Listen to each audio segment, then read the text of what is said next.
¿Me escuchan bien? ¿Bajaron el púlpito?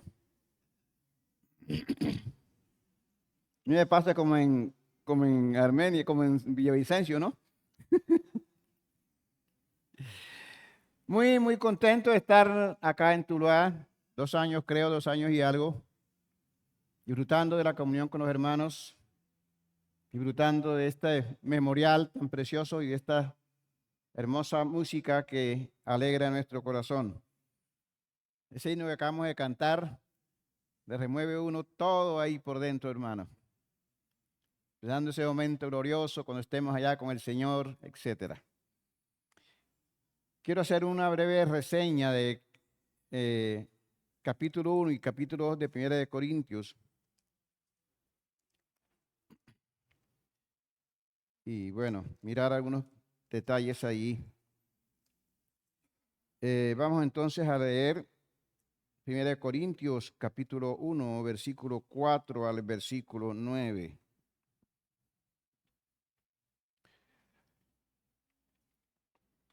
Primera de Corintios, capítulo 1, versículo 4 al verso 9. Gracias doy a mi Dios siempre por vosotros, por la gracia de Dios que os fue dada en Cristo Jesús, porque en todas las cosas fuiste enriquecidos en Él, en toda palabra y en toda ciencia, así como el testimonio acerca de Cristo ha sido confirmado en vosotros. De tal manera que nada os falta en ningún don, esperando la la manifestación de nuestro Señor Jesucristo, el cual también os confirmará hasta el fin, para que seáis irreprensibles en el día de nuestro Señor Jesucristo.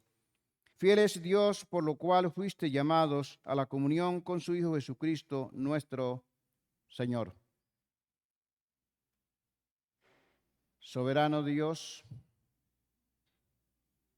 creador de los cielos, la tierra, el mar y todo lo que en ellos hay. Santo, santo, santo eres, Señor, Dios del universo. Toda la tierra está llena de tu gloria. Henos aquí, oh Dios, en este momento, delante de tu altar de gracia, Señor, expresando nuestra necesidad de ti, nuestra dependencia de ti, reconociendo nuestras limitaciones, oh Dios, reconociendo que te necesitamos. Como dijera Cristo, separados de mí, nada podéis hacer. Pedimos en su nombre, Señor, que tu Santo Espíritu sea iluminando nuestra mente, nuestros corazones, llevando cautivo cada pensamiento a la palabra tuya, disponiéndonos, Señor, para escuchar tu voz por medio de ella. Padre de los cielos, que tu sabiduría, Señor, que has prometido sea sobre nosotros en esta mañana, y que tu nombre y tu palabra puedan ser glorificados en este tiempo. En Cristo Jesús nuestro Señor. Amén. Yo creo que se ha hablado de 1 Corintios no sé cuántas veces acá, supongo, ¿no? Tanto tiempo. ¿Cuánto tiempo tiene la iglesia acá, hermano? En Tuluá. Ah, ya, gracias. 33, cumplimos 30 en Galapa apenas hace un poquito, hace 2 meses, un mes, hicimos los 30 años de Galapa. Bueno, hoy día con tanta tecnología, con tanto conocimiento, con tanto estudio, bueno, siempre ha habido lo mismo que voy a decir, pero no en el avance que ha habido ahora. Vemos que hay un crecimiento intelectual y una dependencia de los conceptos del hombre, donde se trata de incrustar la palabra de Dios. No sé si me hago entender. Tratando de la palabra de Dios, incrustarla dentro del conocimiento del hombre. Recordemos lo que dijimos hace muchos, no sé cuántos años acá. Recuerde que el hombre tiene su intelecto, su voluntad y sus emociones, que está compuesto por el espíritu, alma y cuerpo. Que cuando Adán pecó en el Edén, su espíritu murió. siguió vivo con su vida anímica. Cuando el hombre recibe a Cristo, el Espíritu nuestro cobra vida y entra en comunión con Dios por medio del Espíritu Santo. Y entonces nuestra vida debe regirse por la voz del Espíritu Santo a nuestra alma, ¿cierto? Pero hoy día muchas veces estamos dejando de lado el concepto del Espíritu y seguimos igual que Adán, direccionando, guiando nuestra vida por el mero conocimiento nuestro, aún siendo muchas veces el conocimiento de la Escritura.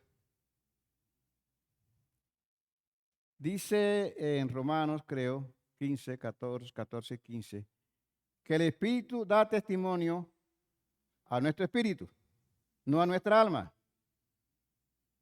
a nuestro espíritu de que somos hijos de Dios. Para que la palabra de Dios tenga un efecto en mi alma, tiene que ser cuando viene por la voz del Espíritu a mi espíritu. Si tú sales por las calles de Tuluá, en cualquier ciudad en Colombia, yo creo que en el mundo entero, preguntando quién es el Señor Jesucristo, qué hizo, y toda la mayoría de la gente le va a contar la historia. Nació en Belén, todo, etcétera, etcétera. Pero ese conocimiento es un conocimiento anímico que no le beneficia para su vida espiritual. Así, muchas veces estamos usando la Escritura aún para las predicaciones.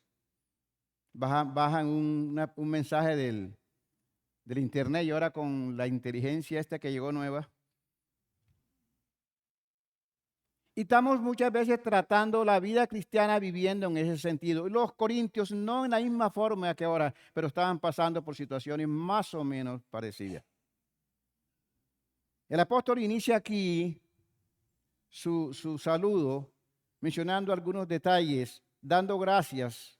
¿Por qué da gracias el apóstol? Aquí de manera breve miremos allí. Por vosotros, dice, por la gracia de Dios que os fue dada en Cristo Jesús, porque en todas las cosas fuisteis enriquecido en él, en toda palabra y en toda ciencia. ¿Qué más tienen los corintios? Así como el testimonio acerca de Cristo ha sido confirmado en vosotros. Pablo predica el evangelio, el Señor les confirma por palabra y ciencia y confirma el testimonio, óigase bien, el testimonio de Cristo en ellos. Dice, de tal manera que nada os falta en ningún don, esperando la manifestación de nuestro Señor Jesucristo. ¿Qué iglesia, hermano? Y sigue diciendo, en el cual también os confirmará hasta el fin, para que seáis irreprensibles en el día de nuestro Señor Jesucristo. Han sido enriquecidos, tienen todos los dones. Yo creo que era la iglesia mejor equipada de la época del apóstol Pablo para trabajar y para cumplir la voluntad de Dios. Porque no oigo de otra iglesia en el tiempo de Pablo que se dijera que tenía todos los dones. Esta iglesia tenían todos los dones. Y la promesa de que el Señor seguiría confirmando la palabra de los corintios. ¿Qué más tenían los corintios, hermano? Los problemas que ninguna iglesia tenía. ¿Qué contraste? La iglesia mejor equipada, con las mejores herramientas para cumplir la voluntad de Dios, era la iglesia más carnal de la época. En el capítulo 10, del versículo 10 al 17, el apóstol comienza a describir algunos problemas que habían en Corintio. Después, en el 18 al 31, comienza a describir las posibles razones por las cuales habían llegado a este estado en que se encontraba. Y dice, versículo 22, por ejemplo, 1:22, no vamos a leer todo. Bueno, dice, porque los judíos piden señales y los griegos buscan sabiduría. Dice versículo 20, ¿dónde está el sabio? ¿Dónde está el escriba? ¿Dónde está el disputador de este siglo? ¿No ha enriquecido Dios la sabiduría del mundo? Y comienzas a, ¿qué buscaban los corintios? Sabiduría, conocimiento, y de hecho la tenían. O sea que su trabajo lo estaban haciendo no en base al poder de Dios que había en sus vidas, sino en base a ese conocimiento intelectual que tiene todo ser humano. Y esto ha llevado a que muchos creen ser salvos sin serlo, que muchos creen que están haciendo la voluntad de Dios completamente y van en contravía a la voluntad de Dios, porque no se está recibiendo el mensaje del Señor, sino los conceptos nuestros. Cuando salimos de la misión en Cartagena, a finales del 80, en el año 90 prácticamente, ya teníamos 3 meses y medio, casi 4 meses de estar en Barranquilla. Me encuentro con un hermano que era muy amigo de mi esposa. Lo saludé efusivamente, digo, súbete a la moto y te llevo a la casa para que saludes a mi esposa. Allá llegó a la casa, charlamos. Había acontecido una situación allá en la iglesia nuestra con un anciano y él tocó el tema. Yo le dije el procedimiento que se iba a llevar a cabo. Yo no era anciano en ese entonces, hago la aclaración. Y él dice, cuando yo vaya a la iglesia, voy a arreglar esa situación. Yo me quedé mirándolo. ¿Qué estás diciendo? Sí, que cuando vaya a la iglesia yo voy a arreglar la situación, hermano. Eso estuvo mal hecho. Yo a veces soy tan dulce para decir las cosas. Digo, tú estás vuelto un fleco y vas a decir que vas a ir a la iglesia a arreglar ¿qué? No, yo estoy bien. Para resumirle, yo le dije, tengo 3 meses y medio que llegué de Cartagena y no te he visto un domingo en la iglesia. ¿Te hago entender? Creemos muchas veces que estamos bien con el Señor. Él que como estaba, no, yo estoy bien con mi esposa, no estoy tomando, etcétera, etcétera. Eso para él era lo que era pecado. Y muchas veces caemos en esa trampa, que las cosas, como dice Cantares, las zorras pequeñas que echan a perder la vida, esos pecados, pecadillos, no son tan dañinos y por lo tanto yo estoy bien y creo tener una buena comunión con Dios.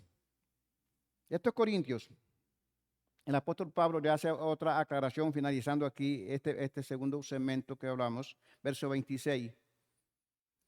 Pues mirad, hermanos, vuestra vocación, que no sois muchos sabios según la carne, ni muchos poderosos, ni muchos nobles, sino que lo necio del mundo escogió Dios para avergonzar a los sabios, y lo vil del mundo escogió Dios para avergonzar a los fuertes, y lo vil del mundo y lo menospreciado escogió Dios, y lo que no es para deshacer lo que es, a fin de que nadie se jacte en su presencia. Ellos creían que porque tenían todos los dones, e inclusive las divisiones era por eso, ¿no? Porque miraban por encima del hombre a los que no tenían el don que ellos tenían.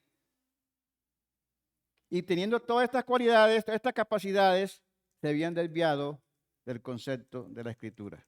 Decía que era una reseña rápida. Pasamos al capítulo 2. El apóstol Pablo ahora comienza a describirles cómo hizo él su trabajo en Corintio en oposición a todos los que ellos estaban haciendo en ese momento.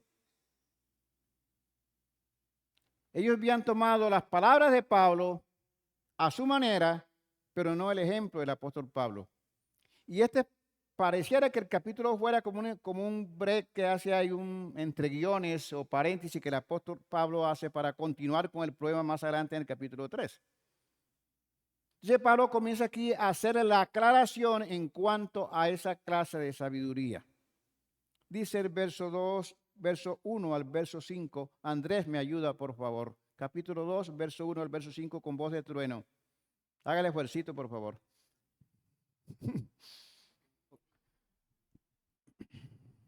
Capítulo 2, del versículo del 1 al 5 dice: Así que, hermanos, cuando fui a vosotros para anunciaros el testimonio de Dios, no fui con excelencia de palabra o de sabiduría, pues me propuse no saber entre vosotros cosa alguna, sino a Jesucristo y a este crucificado. Versículo 3: Y estuve entre vosotros con debilidad y mucho temor y temblor, y ni mi palabra ni mi predicación fue con palabras persuasivas de humana sabiduría, sino con demostración del Espíritu y de poder, para que vuestra fe no esté fundada en la sabiduría de los hombres, sino en el poder de Dios. Gracias. Entonces, fíjese la aclaración que hace el apóstol Pablo en cuanto a la sabiduría del concepto de anímico, del alma. Cuando digo anímico me refiero al alma, y el concepto de la sabiduría del espíritu. Ustedes se acuerdan cuando el mismo Pablo está hablando aquí en Corintios, en el capítulo 14, versículo 15, creo, hablando de la confusión que había con las lenguas de ellos. Dice él: cantaré con el espíritu, pero cantaré también con el entendimiento. Oraré con el espíritu, pero oraré también con el entendimiento. Habla de la oración con el espíritu, pero tiene que usar el entendimiento para poder hacerla. Nosotros estamos orando con el entendimiento, pero muchas veces no con el espíritu. Y la razón es porque no hay, repito, no hay una buena comunión con Dios. Entonces, fíjese lo que él hace aquí. No fui con excelencia de palabras de sabiduría. Versículo 2.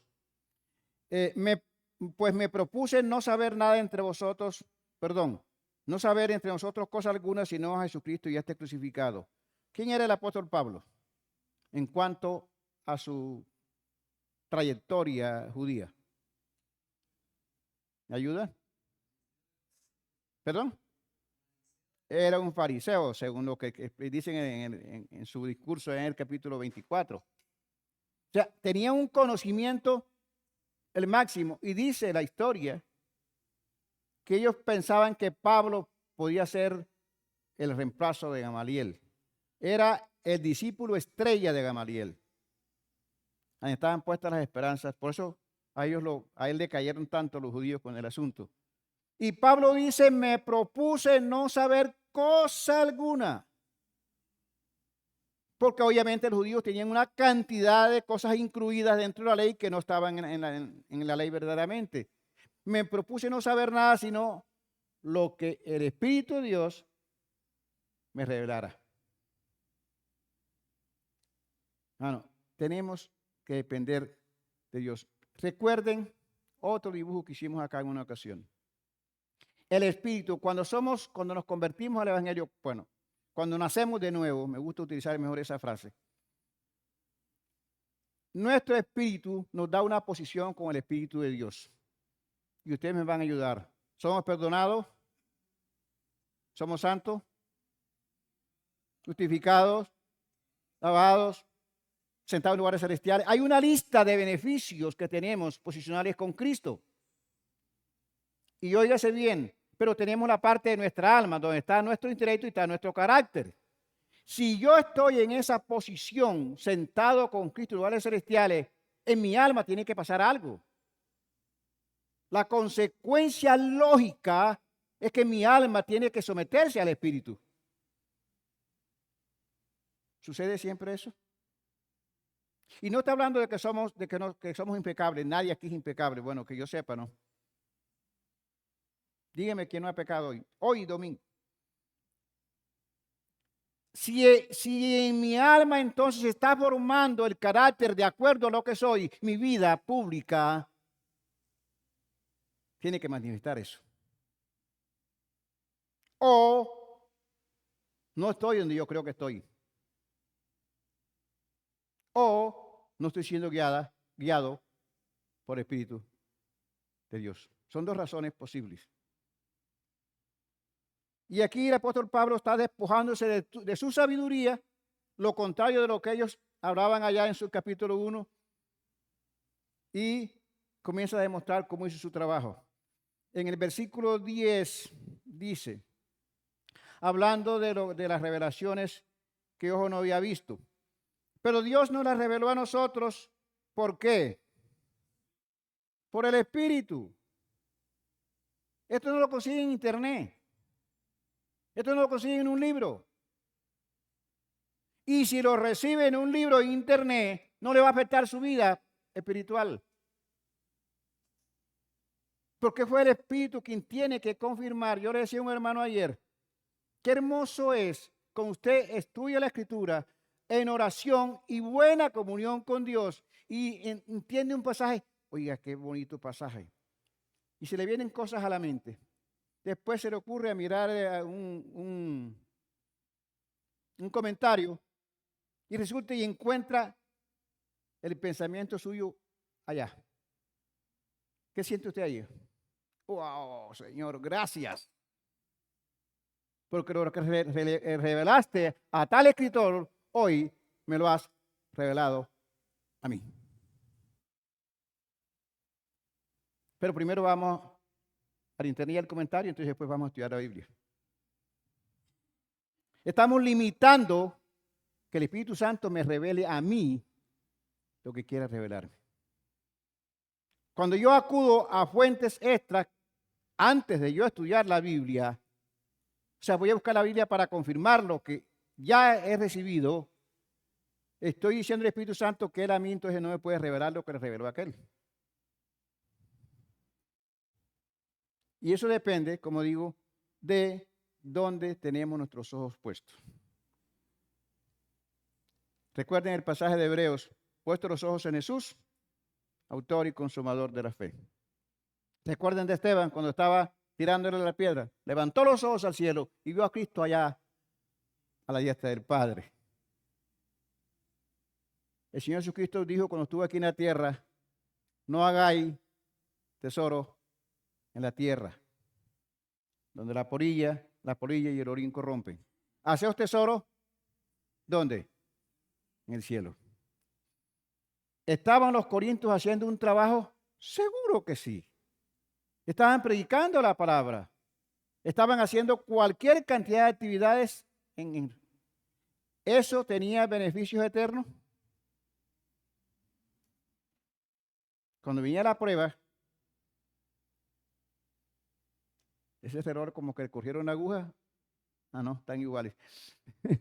Cuando vendrá la prueba allá en el tribunal de Cristo, se verá que va a quedar. Pero vamos a avanzar a ver si llegamos algo al capítulo 3. Entonces, fíjese, pero Dios nos la reveló a nosotros por el Espíritu, y está en mayúscula, y repite, porque el Espíritu todo lo escudriña aún lo profundo de Dios. Y pasemos a lo que sigue. Porque ¿quién de los hombres sabe las cosas del hombre, sino quién? ¿Y cómo está espíritu ahí? En minúscula. Está hablando del espíritu del hombre. Me ayudan, si me equivoco, hay una cita, creo que es en Jeremías. Engañoso es el corazón de los hombres. ¿Quién lo conocerá? Es Jeremías, ¿cierto? Yo, Jehová. Cuando el espíritu del hombre está muerto, uno no se puede conocer a sí mismo. Cuando el Espíritu Santo viene a nuestra vida y nuestro espíritu revive, entonces empezamos a conocernos en realidad cómo éramos de malos, que no éramos tan santos como creíamos. Entonces comienza uno a ver, uy, ¿cómo hice aquello? ¿Cómo hice esto? Uy. Entonces empezamos, porque es el Espíritu Santo al Espíritu nuestro quien nos revela quiénes somos y qué hay en nuestro corazón. Y solamente lo puede hacer cuando Él está dirigiendo nuestra vida. Dice entonces el versículo 12. Y nosotros no hemos recibido el espíritu del mundo, sino el espíritu que proviene de Dios, para que sepamos lo que Dios nos ha concedido, lo cual también hablamos no con palabras enseñadas por sabiduría humana, sino con la que enseña el Espíritu, acomodando lo espiritual a lo espiritual. La que enseña el Espíritu, obviamente a nuestro espíritu, acomodando lo espiritual a lo espiritual. Muchas veces, hermano, digo que muchas veces más de lo que usted y yo pensamos, Nuestros conceptos están basados porque ya conocemos la escritura, conocemos muchos pasajes, conocemos esto, y vamos a dar un estudio discipulado, por decir algo. No, esa clase yo me la sé de memoria, va a abrir la Biblia, ahí está la clase y bien. A pesar de que eso se lo reveló a usted el Espíritu Santo cuando conoció la verdad, cuando la va a dar, tiene que ser guiado por ese mismo Espíritu, no por su mero intelecto. Tiene que buscar la comunión con Dios antes de ir a dar o hacer esto o hacer aquello. En el capítulo 3, el apóstol Pablo retoma el tema que traía en el capítulo 1. Y da una lista. Vamos a volar aquí con estos 11 versículos en lo posible. Me ayudan porque esta gafa me está molestando. Tito, por favor. Vamos a leer del versículo 1 al 11. Con voz clara y fuerte. 1 Corintios capítulo 3, versículo 1. De manera que yo, hermanos, no pude hablaros como a espirituales, sino como a carnales, como a niños en Cristo. Os di a beber leche y no vianda, porque aún no erais capaces, ni sois capaces todavía, porque aún sois carnales. Pues habiendo entre vosotros celos, contiendas y disensiones, ¿no sois carnales y andáis como hombres? Porque diciendo el uno, yo ciertamente soy de Pablo, y el otro, yo soy de Apolos, ¿no sois carnales? ¿Qué pues es Pablo y qué es Apolos? Servidores por medio de los cuales habéis creído, y eso según lo que a cada uno concedió el Señor. Yo planté, Apolo regó, pero el crecimiento lo ha dado Dios. Gracias. ¿Sigue? Hasta el 11. Ok. Así que ni el que planta es algo ni el que riega, sino Dios que da el crecimiento. Y el que planta y el que riega son una misma cosa, aunque cada uno recibirá su recompensa conforme a su labor. Porque nosotros somos colaboradores de Dios y vosotros sois labranza de Dios, edificio de Dios, conforme a la gracia de Dios que me ha sido dada. Yo como perito arquitecto puse el fundamento y otro edifica encima, pero cada uno mire cómo sobreedifica. Porque nadie puede poner otro fundamento que el que está puesto, el cual es Jesucristo. Léame el 12, perdón, léame el 12 al 14 para hacer una sola lectura. Y si sobre este fundamento alguno edificare oro, plata, piedras preciosas, madera, heno o hojarasca, la obra de cada uno se hará manifiesta, porque el día la declarará, pues por el fuego será revelada, y la obra de cada uno, cual sea, el fuego la probará. Si permaneciere la obra de alguno que sobreedificó, recibirá recompensa. Me ayuda, 14 y 15, 2. Ahí mismo, estaba leyendo solamente el capítulo 2. Mismo. Pero su capítulo 12. Sí, capítulo 2, versículo 14 y 12. 14 y 15. Capítulo 2. Pobre muchacho. Lo que yo le digo, ¿dónde está mi hermanita? ¿Verdad? Lloro mucho por la esposa de mi hermano. Uy. Capítulo 2, versículo 14. Pero el hombre natural no percibe las cosas que son del Espíritu de Dios, porque para él son locura y no las puede entender, porque se han de discernir espiritualmente. En cambio, el espiritual juzga todas las cosas, pero no es juzgado de nadie, porque Hasta ahí está bien, hermano, está bien. No he juzgado de nadie. Esa palabra juzga todas las cosas, se aplica también como discierne todas las cosas. Entonces aquí encontramos, dice Pablo, que el hombre espiritual, que el hombre natural, el hombre sin Cristo no puede entender las cosas que son del Espíritu de Dios porque para él son locura. Y no voy a hacer mucho énfasis. Pero dice, en cambio, el espiritual discierne todas las cosas. ¿Cuándo las discierne? ¿Quién es el hombre espiritual? Eso tiene una guerra ahí. Tito, ¿quién es el hombre espiritual que menciona aquí? El nombre espiritual que se menciona aquí. Andrés. ¿Cómo vamos? El que tiene espíritu de Dios, el que ha nacido de nuevo. Pero además de eso, tiene que ser guiado por el espíritu de Dios para entender. Y entonces arranca acá a describir la condición de los corintios, que no eran hombres naturales porque ya habían nacido de nuevo, pero tampoco actuaban como hombres espirituales. Y comienza a describir la división, la guerra que había dentro de los corintios. Y a mí me llama mucho la atención que aquí menciona otra clase de personas que son los niños. ¿Por qué los niños hacen travesuras, hacen las travesuras que hacen? ¿Por qué será? No captan. Hay cosas que ellos hacen les parece gracia. Se dan cuenta que no es gracia cuando la mamá le suena la cola, ¿cierto? Pero lo malo es que los corintios estaban haciendo lo mismo que los recién convertidos, siendo ya adultos. Que un adulto se ponga a hacer la gracia que hace un niño, aparte de que es irrisorio, contraviene la naturaleza, ¿cierto? Porque no es para que haga eso. Y los corintios estaban haciendo eso y comienza nuevamente a describir las contiendas, las divisiones y las cosas que se presentaban en los corintios. ¿Actuamos como niños? ¿Cuántas veces formamos una pelotera de nada? Le decíamos ayer a los caballeros, al grupito de los caballeros, cuando van a tratar un problema con la pareja, bueno, en este caso, como eran los caballeros, pues hablando con la esposa, ¿cómo vamos? Armados, con los mejores argumentos, con los mejores elementos para ganar la discusión y hacerla quedar mal.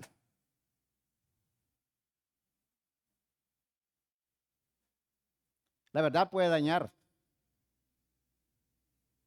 Y muchas veces somos así de cualquier cosa porque nadie quiere reconocer, hombre, sí, hermano, yo me equivoqué. Es muy difícil. Es muy difícil. Mosita, perdóname, qué embarrada hice. No, yo, una mujer como yo, un hombre como yo. No. Y eso, por ejemplo, la familia, que es donde más se presentan las circunstancias. Pero así sucede en la vida cristiana. Una cantidad de problemas que se presentan en la iglesia. Bueno, yo me imagino que acá no hay, ¿no? Por cosas insignificantes. Una iglesia ahorita se fue un problema porque un hermano que estaba en disciplina iba pasando y había una silla en el medio, la recogió y la amontonó en una esquina. Eso causó un vendaval en la iglesia. ¿Por qué? Porque no estamos enfocados a lo que Dios dice conforme a lo que el Espíritu quiere que se haga, sino a cómo nosotros miramos las cosas. Entonces fíjense lo que hace aquí el apóstol Pablo. Él lo lleva a tal punto a explicarle su trabajo y cuál era el propósito de su trabajo. Y yo sé que Pablo tenía de vista, sin lugar a dudas, la eternidad. Él sabía que hay un tribunal de Cristo, como lo sabemos usted y yo. Pero él sabía que tenía que estar cuentas al tribunal de Cristo. Nadie está sobrado para ir al tribunal de Cristo. Y ahí habrá un juicio. Dice entonces, el versículo, después que aclara la discusión, dice el verso 9. Porque nosotros somos colaboradores de Dios y vosotros sois labranza de Dios, edificio de Dios. Conforme a la gracia de Dios que me ha sido dada, yo como perito arquitecto o como arquitecto experimentado puse el fundamento y otro edifica encima, pero cada uno, ¿qué? O sea, el fundamento ya está puesto en nosotros. Todos los que hemos nacido de nuevo tenemos el fundamento que es Cristo. ¿Quién lo puso? El que le predicó el evangelio y el que lo llevó a los pies de Cristo. Pero hay que sobreedificar. Yo no creo que cuando van a hacer un edificio ponen el fundamento y se van y dejan el edificio así. Tenemos el más grande fundamento para hacer el más grande edificio. Cuando hicieron el puente anterior al puente de Barranquilla, el puente anterior a este, decían que 3 hombres abrazaban una columna, agarrados de las manos. Y se preguntaban cómo serían las bases de esa columna. Y ahora ese puente, usted pasa por el otro, lo ve por allá chiquitico como si fuera nada. Sería estúpido que después de semejantes bases y semejantes columnas hubieran hecho un puente de tablas. O poner una base de un piso para 5 o 6 pisos y hacer un cambuche encima de eso. ¿Cómo está modificando nuestra vida? ¿Qué mensaje estamos enviando al mundo? ¿Somos conscientes que usted va a dar cuenta en el tribunal de Cristo como hijo, como padre, como esposo, como esposa, como siervo, como obrero, como anciano, si es anciano? Va a dar cuenta. Y lo que hace debería pasar la prueba. Debería pasar la prueba. Pero si no está en conexión con el Espíritu de Dios, qué pena. No va a pasar. Y no tiene que ser el que se para acá a predicar. El que recoge las sillas, el que barre, la hermana Luzma que hace el tinto. Lo que se haga, se hace como para el Señor. ¿Cómo es? ¿Qué concepto tiene su patrón de usted? ¿Qué concepto tienen sus trabajadores de usted como patrón? Váyase a Efesios, ahí está la lista, cómo deben comportarse en Pedro, ahí está la lista, cómo deben comportarse los patrones, cómo deben comportarse los siervos. Pero nos parece que la vida cristiana es venir aquí y cantar, alabar al Señor, y eso es bien, gloria a Dios por ello. Y después salimos y nos olvidamos quiénes somos. Dios es omnisciente. ¿Qué implica eso? Con fuerte. Dios es omnipresente. ¿Qué implica? Sabe todo y está en todo lugar. Y hacemos cosas como si Dios no estuviera presente. Procedemos muchas veces como si el Señor estuviera en otro lugar, en otro planeta. Está allí. El hecho de que no esté dirigiendo su hogar o su vida no implica que está ausente de cada aspecto de la creación, en cada lugar de la creación. No hay acontecimiento que Dios no sepa, pasado, presente o futuro. Y nosotros debemos ser conscientes de la real presencia de Dios en nuestra vida diaria para no hacer tantas estupideces como hacemos. Como aquel que le pone la clave para que la esposa no le mire el celular porque es que ella no puede ver mi celular. Eso es privado, hermano. Así me dijo una vez. Hermano, que el celular es mío, es privado.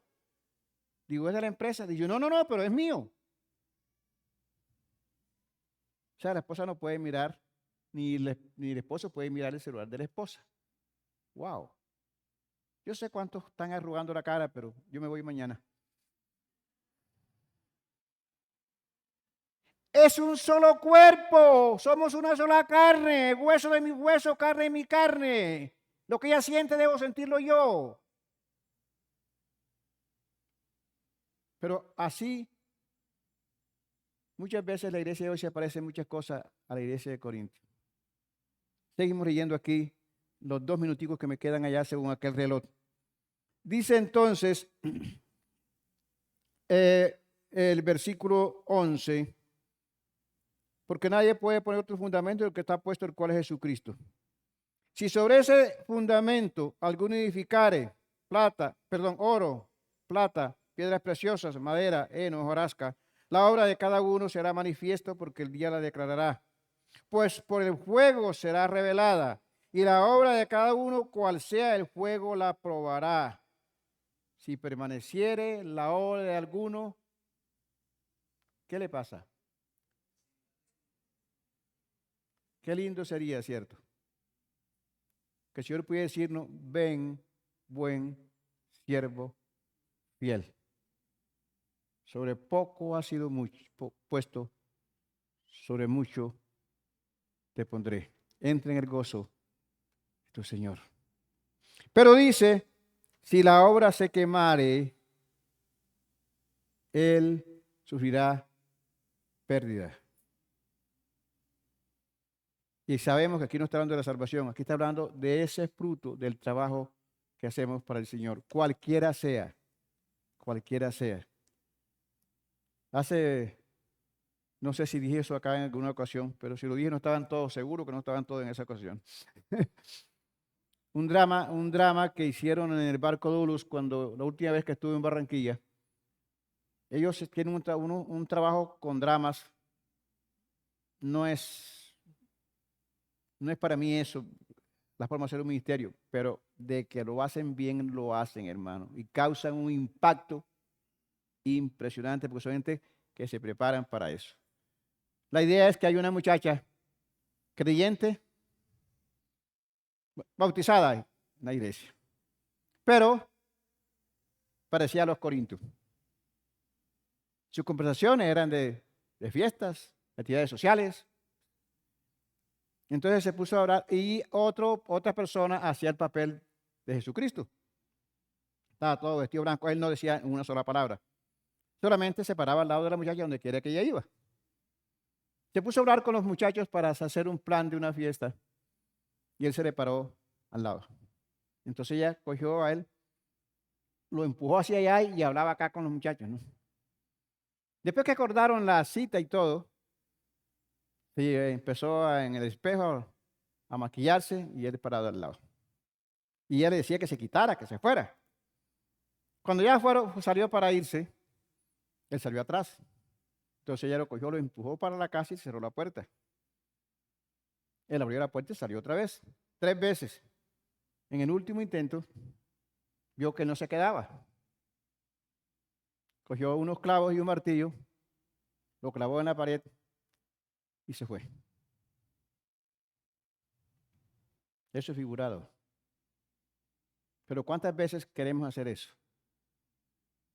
¿Cuántas veces no queremos que el Señor escuche mi conversación? Que no se entere de mis decisiones. Que no conozca mis planes. Y a veces hasta escudamos en cosas espirituales para hacer el plan mío. Sí, muchos campamentos, algunos van no interesados en las clases. Eso pasa. Hermano, que el Señor nos ayude a ser conscientes de que Él está acá y acá. En nosotros y con nosotros. Todos los días hasta el fin del mundo. Mi hermano Byron nos despide en oración, por favor.